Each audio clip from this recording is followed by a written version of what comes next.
Am I who I am? Am I who I am? Am I who I am? Who I am? Who I am? Who I am? Hello, I'm glad you could join me. Let me ask you a question. Don't worry, you don't have to answer. It's a rhetorical question. Is there really any evidence for reincarnation? You know, coming back after you've gone. Gone where, I hear you ask? Well, gone to the great beyond, wherever that may be. Now, I don't want you to misinterpret that last comment. I'm not knocking anyone's religious beliefs. My question about reincarnation, which, as you'll remember, is the rhetorical question I asked a few moments ago. Nice word that, isn't it? Rhetorical. I like it. I'll have to use it more often. Rhetorical. No, my question about reincarnation has nothing to do with religion. Here's a confession. I actually believe in reincarnation from a purely scientific point of view. One of the basic laws of physics is that energy cannot be created or destroyed. Now, I don't want you non-scientists out there to get worried. That's as far as we're going to go with the science. Suffice it to say that energy can only be changed into different forms. A good example are the solar panels that convert solar energy into electrical energy.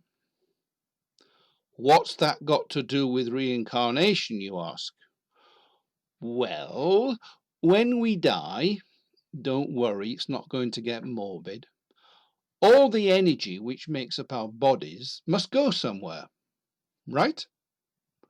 I believe that parts of us remain sufficiently intact to become part of another human being in the future.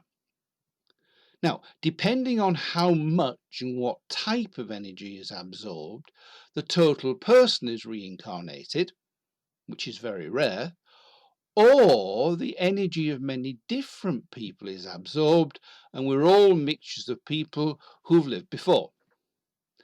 This accounts for the phenomenon which we call in Yorkshire déjà vu. You know, I've seen this before. Normally, we have no control over this. We can't just sit down and conjure up things which we've seen before. But some time ago, I got to wonder if it would be possible, through concentration, to look inside myself, as it were, and see some of the people who were part of my makeup. After I'd stayed awake for 3 days, I fell into a deep Rip Van Winkle sleep. And that's when the images started to appear. My first images, which were a little bit, shall we say, hazy and distorted, were of a young boy wandering around a field picking up stones. There was a lot of shouting going on at the side of the field from a group of very angry-looking people. My first thought was that I must be at a football match in England.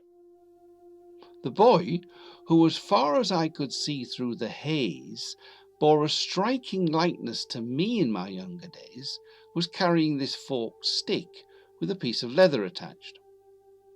At one end of the field, the first member of what I assumed was one of the teams appeared.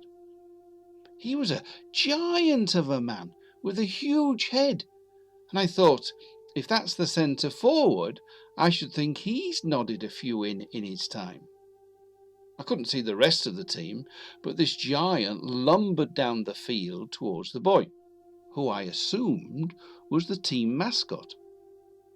A deathly hush descended on the crowd as the boy just stood there looking at this approaching figure. He didn't seem frightened at all, and I thought, what a brave little fellow. I think it was at this point that I realised it couldn't be me. I would have been absolutely scared. The boy picked up this big stone, put it in the leather thing on the forked stick, and twirled it around his head. I imagined this was the signal for his team to come out of the dressing rooms. When the centre forward was about 10 metres from the boy, the stone suddenly came out of the leather thing, went flying towards the giant, and hit him right between the eyes. Now, it's fortunate the game hadn't started yet, because this would have been a definite red card. The giant went down as if he'd been hit by Mike Tyson, and the ground shuddered. The crowd were in uproar. They chanted, "David, David, 1, 2, 3, 4, 5. Who do we appreciate? David, David, David beat Goliath." I was wondering when someone was going to help the poor man, when on rushed this woman in a white apron and carrying a lamp. I thought, I don't think you'll need a lamp to see his injuries. Anyone could see that he had a rather nasty bump. Then the doctor arrived, and I must say he didn't inspire much confidence. He wasn't exactly wearing a white coat for a start. In fact, he looked as though he'd just stepped out of the jungle. "Florence." "Yes, Dr. Livingstone?" "This looks pretty serious." "Yes, it is." "I think we'd better get him to hospital as quickly as possible." Without more ado, Florence pulled out this mobile phone from underneath her apron and called the local hospital. Within a few minutes, this ambulance arrived. Well, I say ambulance. It was more of a large car, really. And instead of coming to collect the injured man, it started to race around the perimeter of the field at great speed, with a machine gun firing in the air from one of the windows. It was only when Florence pulled out a big picture of the Loch Ness Monster that it screeched to a halt beside the fallen giant. "Okay, Ness, you win," yelled Al Capone. He leapt out of the car, followed by his two assistants, Walter Raleigh and Alfred the Great. Raleigh immediately put his cape down over a muddy pool on the field and invited Florence to walk over it. She seemed a bit reluctant at first, but egged on by the crowd with chants of "Florence, Florence," she eventually walked across it to thunderous applause, and Florence took a bow.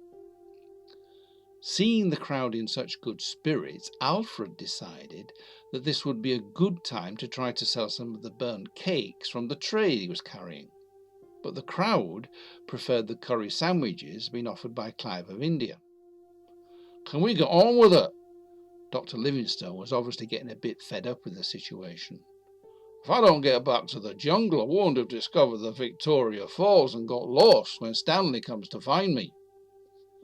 Now, you may be wondering what all this has got to do with reincarnation. Was I observing all this as an eye in the sky, or was I involved? To tell you the truth, I don't actually know at this stage. Anyhow, they got everyone into the ambulance and drove off. As they were leaving, a brass band came onto the field, led in fine marching style by Adolf Hitler. They're playing a tune originally written for bagpipes and drums by Tchaikovsky, but specially arranged for this occasion by Mozart. Lord Byron handed out copies of the words he'd written, and Eva Peron, fresh from her success in Evita, sang the verse, and all the crowd joined in the chorus. The hospital was a magnificent, huge white building. Evidently, it was originally built as a mausoleum by Shah Jahan for his favourite wife. They were greeted at the White House by the porter, Richard Nixon. When he saw that there was a blanket covering the giant, he told them to remove it immediately. "There will be no cover-up at the White House," he said. He led them through to the reception area and introduced them to the head nurse. I thought she looked a bit unusual for a nurse. She had long hair, which covered most of her back and front, little if any clothes on, and was riding a white horse. "Good, Ivor." "Yes, doctor." "Good mind to report you to the medical council." "I wouldn't do that. There's a few things I could tell them about you. What you mean? I got nothing to hide. That's what they all say. But it would take some explaining why, when Archimedes jumped out of his bath and ran down the street shouting, Eureka, he was closely followed by you, being carried on a bed and looking exhausted, Frankenstein's monster singing, I feel pretty, oh so pretty, I feel pretty and witty and bright, and Lizzie Bowden wielding an axe. Do you remember Lizzie Bowden? Lizzie Bowden took an axe and gave her mother 40 whacks. When she saw what she had done, she gave her father 41. Stop, stop, begged Livingstone, as he ran off into the distance to be swallowed up by the mists of time. And what's your name? Said the nurse, at last turning her attention to the patient. Now, I won't bore you with the details of the next bits. It was just the usual hospital routine. You know, names, addresses, insurance details. Although whether Goliath's insurance would ever cover getting hit between the eyes with half a boulder, I'm not so sure. Anyway, the nurse decided he needed cleaning up before examining him properly. She got Florence to wave her lamp in the air, which seemed to be some sort of signal, because around the corner came one of those stretchers on wheels. The two attendants tried to get the giant onto the stretcher, which was not easy. I must say they were a bit handicapped for hospital attendants. One of them had a patch over his right eye and had lost his right arm. The other seemed reluctant to let go of a piece of paper which he clutched in his right hand, muttering something about peace in our time. Anyway, they eventually got him onto the stretcher. Take him to John the Baptist for a bath. And they disappeared down the corridor. We, and I say we now, because I really felt that this group of people was part of me.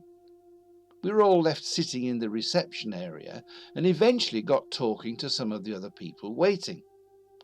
There was one guy sitting there nonchalantly minding his own business. He looked rather weedy, and we wouldn't have noticed him if it hadn't been for the fact that he had a crown on his head and this arrow sticking in his eye. What happened to you? Oh, I was on holiday in the south coast and we were having a good time. The weather had been quite nice, not too hot, you know, a nice breeze most days. We found a couple of good places for fish and chips. One of them served excellent bread and butter, you know, the nice brown bread. A bit like Hovis, but with bits in it. What do you call it? Wet germ. Yes, wet germ. And a lovely pot of tea. Freshly brewed, china cups, you know, nice. In fact, we asked for a second pot. What happened? Oh, they brought us one, but it wasn't as good as the first one. No, I mean with the arrow. The arrow? In your eye.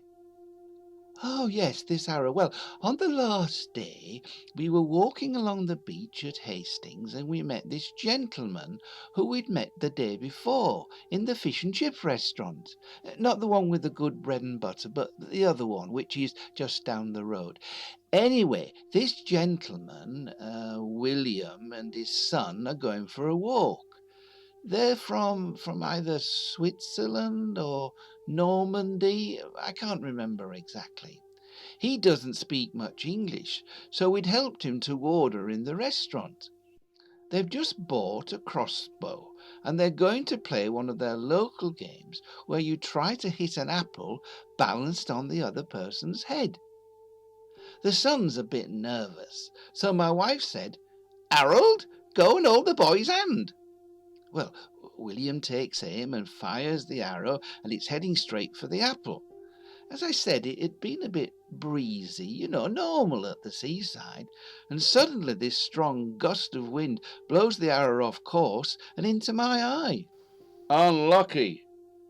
Anything involving apples can be dangerous, said Sir Isaac Newton, who was sitting next to Harold, holding a cold compress to his head. Speaking of apples, I'm hungry. Has anyone got anything to eat? Alfred the Great made another attempt to offer his cakes, but Florence just looked at them in disgust.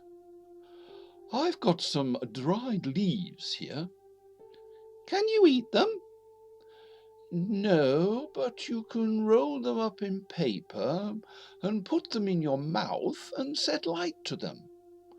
What good will that do? Well, the smoke will stop you being hungry. How? Says Florence, who's a persistent little tyke when she wants to be. By killing your appetites. There was a discussion about what can be done about eating, which was interrupted by the doctor. He was dressed a bit funny for a doctor, I must say. A trench coat with a collar turned up and a trilby pulled over his eyes. We assumed it was the doctor because he started asking a lot of questions about the giant. He seemed to talk out the side of his mouth. I think he probably didn't see Florence at first, but when he did, he looked at her hard and long, as if she was a figure from his past. He said, Of all the hospitals in all the world, why do you have to pick this one? Florence flung her arms around the doctor. Oh, Humphrey, Humphrey, I've missed you so. Humphrey turned to the bloke with the arrow in his eye and said, Here's looking at me, kid. Humphrey and Florence put their arms around each other, and as they walked away, they were swallowed up by a mist which had miraculously appeared down the corridor. Al and Walter decided to go and get something to eat.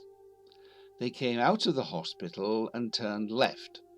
They were so busy chatting about whether the Christians would eat the lions in the final in Rome that Al almost stepped out in front of a tank driven by Field Marshal Rommel, which has been hotly pursued by Jane Austen, looking very angry and driving an A35 van. This didn't please Al at all, and he fired a few rounds from his Tommy gun.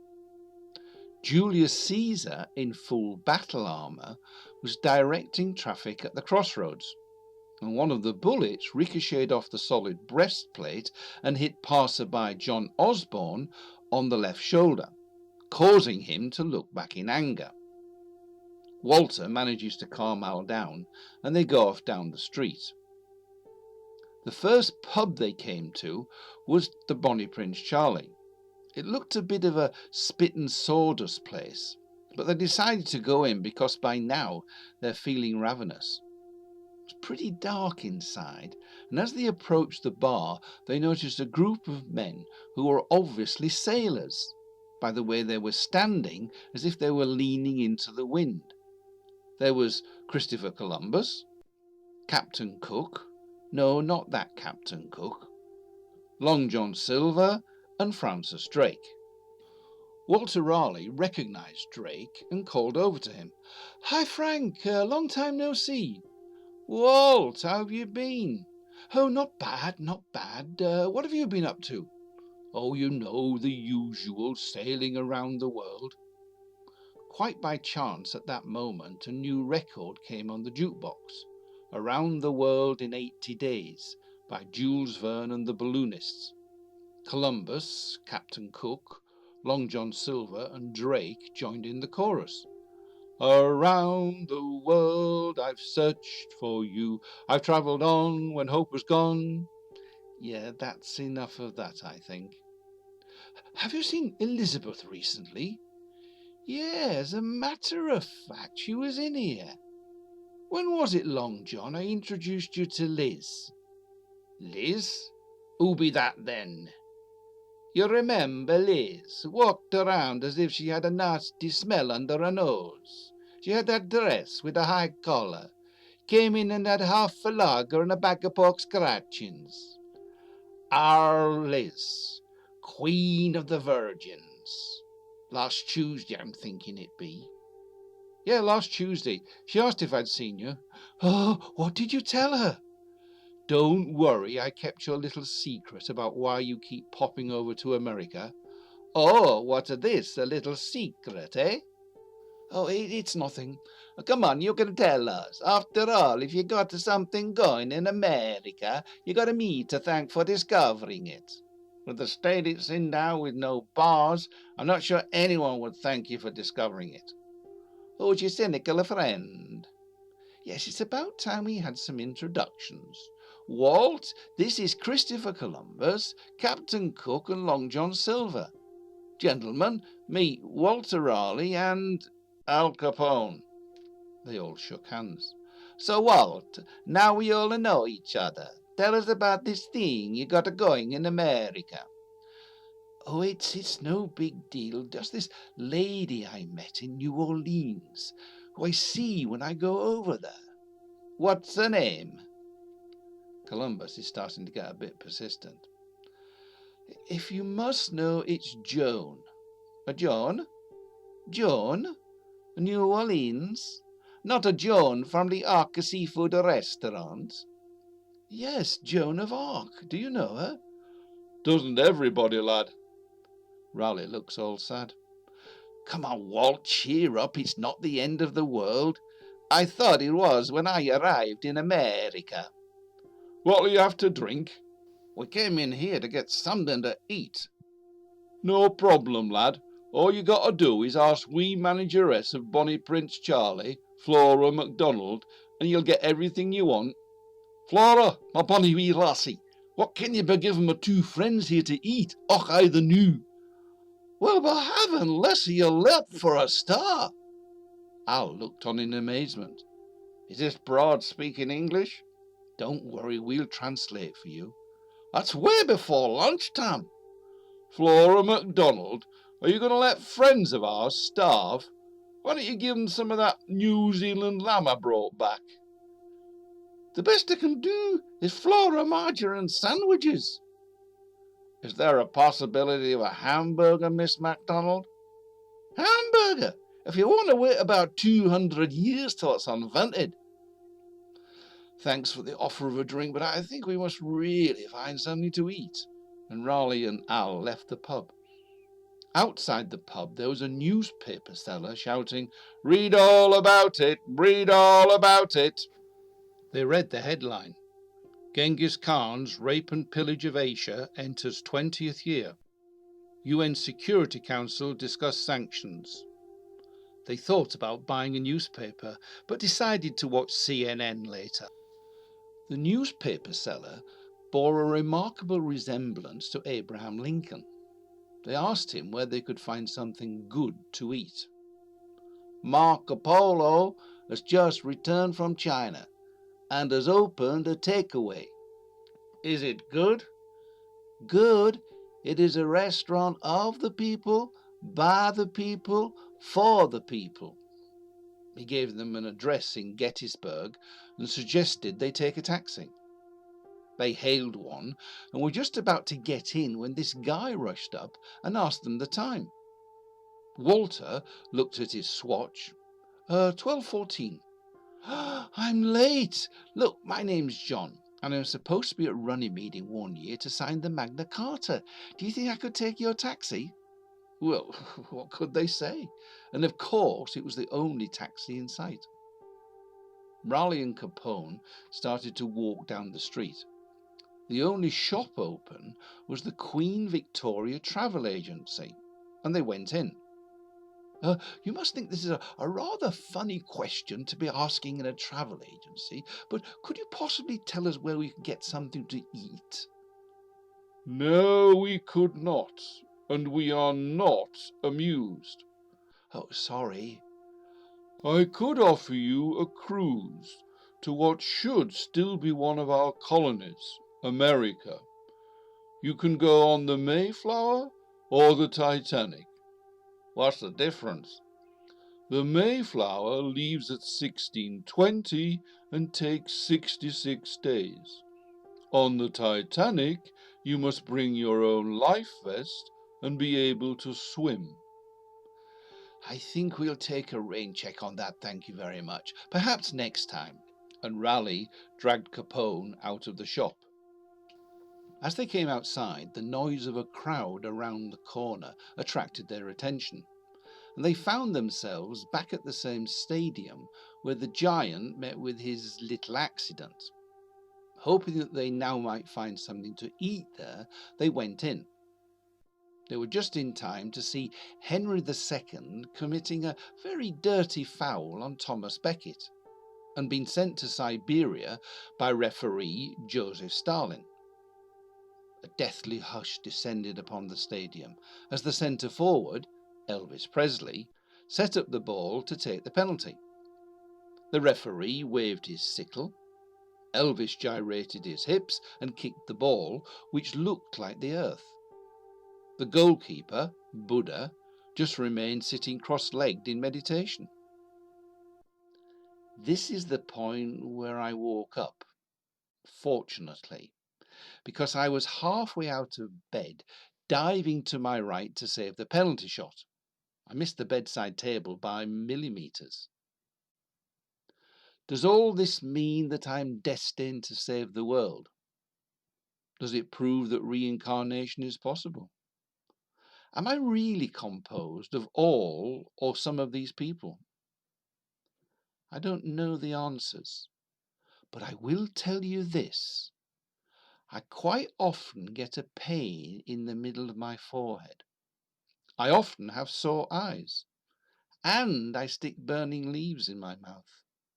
So, Goliath, Harold, and Walter, wherever you are, maybe we have at least some things in common.